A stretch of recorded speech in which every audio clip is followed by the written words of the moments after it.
চুরি করে 3টা স্টার পাইছে। অনেক ভালো লাগতেছে, অনেক বেশি ভালো লাগতেছে, কারণ আমি নিজে একজন আর্জেন্টিনার ফ্যান। তো আমি এভাবে খেলা দেখতে পেরে আমি খুবই হ্যাপি।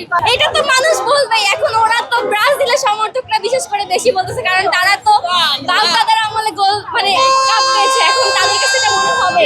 অবশ্যই আমার টিম বেস্ট করা মোটেও না। আর আমরা ছোটবেলা থেকেই দুইজন আর কি আর্জেন্টিনা ব্রাজিল দুইটা ডিফারেন্ট টিমেই ছিলাম আর কি। হ্যাঁ, প্রতিপক্ষ হিসেবে কাকে চাই? ফ্রান্স বা স্পেনকে, অবশ্যই ব্রাজিলকে চাই না। আপনারা যেহেতু দুই বোন, আর যেদিন ব্রাজিল 7টা গোল খেলো সেদিন আপনি আপনার বোনকে সমবেদনা জানিয়েছিলেন। স্টিল না ওকে 7 আপ বলে ডাকা হয়ছে, বুঝেন তাহলে কিভাবে ওকে সমবেদনা জানাই।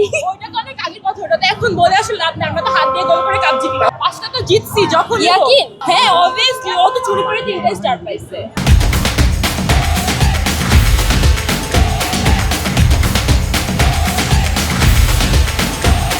হ্যাঁ অবশ্যই, খেলা নিয়ে আমাদের সারাদিন, আজ কালকে থেকে সারাদিন এটা নিয়ে আমাদের মানে কথা তর্ক হচ্ছিল। বেশি হয়।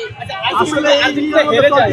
হেরে গেলে আমি ওকে বাসায় আর নিয়ে যাব না। আর ও যদি আর্জেন্টিনা জিতে যায় তাহলে ওকে বলছি যে তোমার এটা সবাই মিলে কাটবো বসে বসে।